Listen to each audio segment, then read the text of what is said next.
Hello everyone, this is comrade-Sirius and welcome to a snippet of our 5-hour-long stream. The stream was in Czech, so you probably won't be able to enjoy it, and 5 hours is a long time. The main theme was crossroads and the ability to move vehicles through in terms of the game, because in reality you have more options and you are not limited by the game itself. And here you can see the basic setup. It's a cross. From the cross, 2 kilometers to each side are for zones, between which zones will the vehicles circle. And this is the setup that we had been having. 4 depots, each for 32 vehicles. In fact, we have been using only 3 of those because we have 3 different directions to go to. From each of those depots, we bought 32 buses as some of the base noise traffic, and we sent them from those 3 stops you can see in the middle. From the upper stop, they were always going to the left side. From the middle one, they were going across the crossroad, and from the bottom one, they were going to the right. And the neat touch is that each of those buses had a different color, and from each side, they were going to be different buses of different speed, because variety is the way. If you want to count those vehicles, it's 32 times 3 times 4 sides, so it's 384 buses in total. And yes, one of those sides were Skoda's 1203, so a really small bus. As I've been saying, these buses are something like a traffic noise. Retrospective, they shouldn't be needed to, because we could easily probably do more cargo trucks, but I wanted to be sure that we are not limited by unloading speed and such things. So we have buses that are going, and we have the same amount of cargo vehicles. These cargo vehicles are going from upper and lower cargo station, and they are loading crops. Crops are autobite, and they are delivering it to the unloading cargo station or the silo directly on the opposite side where they are going. It's simple. It's half and half. Half of those are going directly to the silo. Half of those are going directly to the unloading station, again, for the very same reason, so they are unloaded as fast as possible and as evenly as possible, so this is something that is not limiting us. Now shortly about vehicle types. We sent MZ trucks from 2 sides. From one side we sent these Yak 10s from early start, and from a 4th side we sent Skoda covered hulls.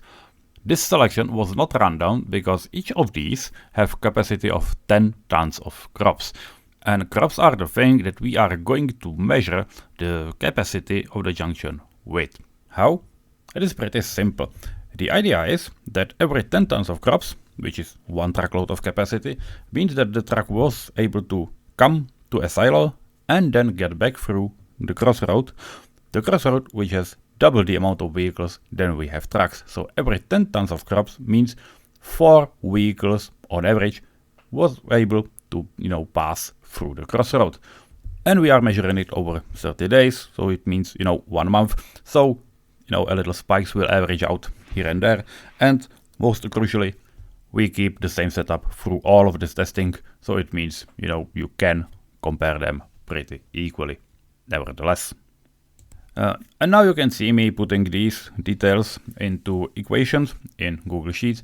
This Google Sheet is accessible via link in this video description. So if you want to, you can take a look at all those values, or you can open them right now and just see it when we are going through those types. And now here you can see the first test already running. Every test was started in the same manner. So vehicles were sent out, and we waited till vehicles are equally mixed. So there's no just one blockage from one side, but everything is running, or everything is queuing from all sides, which was pretty obviously most of the time. But then we waited for a date. It was usually the 1st or 15th of a month. Paused the game, removed every crops from every delivery silo, and then waited for 30 days and looked how much we were able to transport via this particular crossroad. Just as more detail, you can see one big circle going round, and that was not used during the testing. It was used during those inter-test periods, because once those vehicles are running, it is obviously impossible to rebuild any crossroad that's in the middle, so that was a place to divert the traffic to when we were making new crossroad type. Well, and now let's go to each of those tests and our results. The first one tested is obviously this simple cross, and we have 3 versions of it. One of them is completely without any signalization, so it means right hand rule, which is what the game does semi-well. And then we have 2 iterations with, main road specified. One was north-south, one was east-west. They do differ a lot, and it means that when you have no road signs, you have something like 853 vehicles for a month. When you have, main road specified is either 744 or 548. The big difference between north-south and east-west is that there were, shortage of vehicles on one of the arm. So there is a difference, and unsignaled have bigger capacity than a signaled one. That is clear. In the next iteration, we did semaphores, and the cycle length is 120 seconds, which is the highest you can legally have in our home country, which is Czech Republic. And you can see it's 50-50, so, well, 60-60, because the more you switch, the more time you lose. Capacity of simple semaphores is pretty equal to, just a main road specified. It's around 730 vehicles, so it's pretty comparable. The first advantage comes with, bypasses or side ramps, you can call it any way you want. There we are at around 950 vehicles, but it's not due to semaphores, it's mostly due to these side ramps, and that some vehicles are able to avoid the crossroad, the central point, at all. And a 1-lane crossroad. Now we added 2 lanes into each direction. It's a simple cross, it's like a cross ring of 2 avenues, not highways, but avenues. And yes, this is the first time we crossed the capacity of 1000 vehicles. This one shown here is 1036 vehicles in our test. It is with semaphores, but the same result would be with simple, highway signed, because the game works similarly. We already established that in the previous run. Well, but the road is not so big, and the idea was, can we make a dedicated lane, for turning and such? And so this thing that you see just emerged. The main reason for it is that vehicles are simply using always the right lane, and that they are hesitant to use the left one. So we tried to do it this way, and you can see how it works. What might not be obvious is that when you signal this, or use main road or semaphores, the capacity drops. It dropped to about 889 vehicles, and that's due to the crossroad size, and also due to how vehicles do their job and how the game simulates the traffic flow. Because in reality it should be much higher.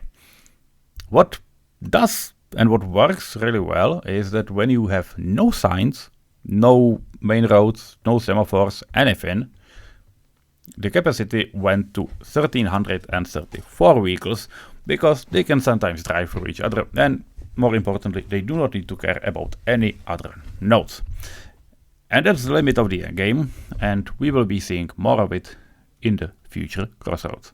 But before we get to multi-level crossroads, where this effect will be seen the most, we will take a look at roundabouts. We tried 2 models. One of them is a standard roundabout, which is the thing you see right now. It has 4 lanes, it has bypasses on each side, and then came the turbo roundabout. The standard roundabout is, quite a capacity crossroad, and it managed to carry almost 1100 vehicles. The right number from our test is 1098.6 vehicles. Which compared to standard light, the 4 lanes, this is still like 50 vehicles more. A much higher insanity was trying to create a true turbo crossroad. Turbo roundabout is a roundabout which has a specific lane that goes to each direction. So from any direction you pick a specific lane and it will throw you automatically out. It's something like a spiral. You can see how many lanes it took, and yes, those are all those one-lane strip.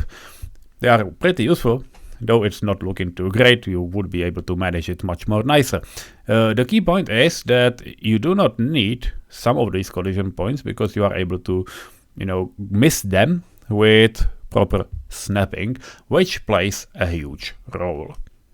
This particular crossroad in our test managed to carry over 1700 vehicles. 1713 is the exact number, and part of it is exactly due to the fact that some of those vehicles can simply phase through each other on some of these nodes that are not true nodes. But to sum it up, simply a roundabout, be it turbo or a normal one, are probably the best types of crossroads if we are speaking about single level ones. However, as I said before, vehicles are limited in a way that they always try to drive in the right lane, which is nice, but it makes little problems on joining multiple directions, which is what you can see now at the turbo roundabout, because whatever the exit is, vehicles will simply take turns. They will not drive next to each other, which is what they would do at normal highway. And this is the limit we are talking about. You simply cannot get higher than a 1 lane throughput, which is incidentally around 2000 vehicles per hour in real life, which is, 1 day in this game.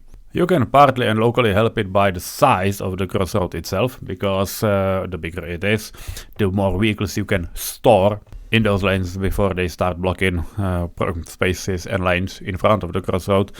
But, you cannot simply mitigate larger traffic. It's just about how many vehicles you can store there, nothing else.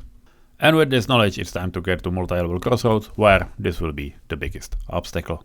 And where to better start with the most typical design and most iconic one, and that's the cloverleaf. Side note, I didn't test all possible designs because they would fare pretty similar. You will see why. Cloverleaf ended up absolutely tragic because it blocked itself in this amount of traffic, because I set those priorities as they should be, which means vehicles on the highway has priority. So every vehicles that were, turning left, which they would need to do all rights, they simply blocked each other, and it ended in a total deadlock. I could set up priorities in a different way, but that wouldn't be a true cloverleaf, so let's move on. What follows now are 3 very similar designs. They have one thing in common. The highway from north to south, or from up to down, always needs to enter the crossroad and go around it, while the highway from left to right, east to west, can go under and avoid any crossing, any nodes, any conflicts, because it can simply go under. The first one you see is basically a simple roundabout over the highway. The second variant is something like a spiral, similar to the turbo, but it's not working too great because they still cross each other. So you understand the node limit and the crossing limit. And the third one you see right away, and that's the true spiral, because they do not cross each other at most cases. If you turn left, you simply go from the inner part. This is called a half turbine, it could be called, but you can see how it works. In terms of results, these are very similar to each other. You can see those numbers up on the screen, and basically the limit is always the place where vehicles join each other. It's more about than the storage capacity than anything else. And as you can see, they are all pretty equal. What follows are true multi-levels, which means simply if you go on the highway, you can continue on the highway without crossing anyone else.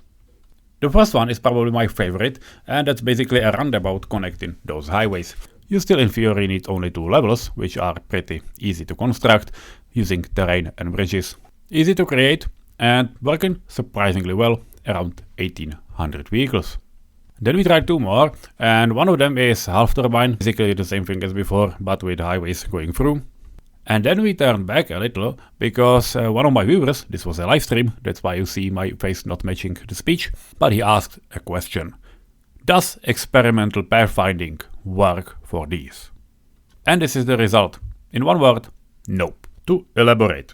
Experimental pathfinding allows vehicles to take suboptimal routes. Suboptimal means they have lower speed or larger distance, and it sends part of these vehicles to these paths. Due to this, in our crossroad, shit hit the fan, because vehicles started using those dirty connecting parts, which obviously blocked many other vehicles. Were those not there, basically nothing would change, because there would be no alternative path via this single crossroad. In other words, experimental pathfinding works better for cities and zones, not for a single crossroad. Anyway, here are numbers for all three of these types. The basic one wins. The last one we tested on a live stream was a true turbine. The design is very similar to a turbo roundabout, only in multi-levels. Again, this thing is only 2 levels in theory, but it has long bridges so you can go across each of those roads. Building this in the game would obviously take quite some time, because bridges take some time to construct, but the design itself is pretty simple. You simply have bridges that starting outside and then going all the way around to the inner location. This design in theory provides the maximum capacity, and it's not only a theory, it's true in the game as well. We ran it twice and it ended with 1885 vehicles or 1793 in the second run. It's quite a big span, but anyway, this is the highest capacity ever measured in this single test. What you see now is a result. That's the table in Czech, obviously, but you can see the list of all of those tests that were run. You can find a Google Sheet as a link under this video, so feel free to browse it and use a translator. And what you will find there might surprise you. After the stream, my viewers decide to try the exact same setups and, add their own, which I did as well. We tested both Magical Roundabout with the one that is in Swindon, which fared surprisingly well, around 15 and 1600 vehicles, which for a single level crossroad is amazing. But probably the best one space-wise and construction-wise is something that we started to call Orion Roundabout. Those of you who follow me and who are watching the current series, you may have noticed them, but for those who do not, you can see it right on the screen. What is the specialty? The specialty is that it has only 4 collision nodes. Basically, for every entrance and exit, they are merged into a single node, and as we established, the less nodes you have, the better the throughput. And why Orion? It's very simple. Czech chocolate company bearing this name has such star in the logo, and as you can see, the shape is pretty similar. Capacity without bypasses is about 1600 vehicles, with bypasses it's over 1700. So if you are to determine the best crossroad you can ever place in Workers and Resources, the Orion Roundabout is the way to go. Have a nice day, please like this video, subscribe for more, and hopefully see you soon in the series or in other tutorials, episodes or experiments. Bye bye.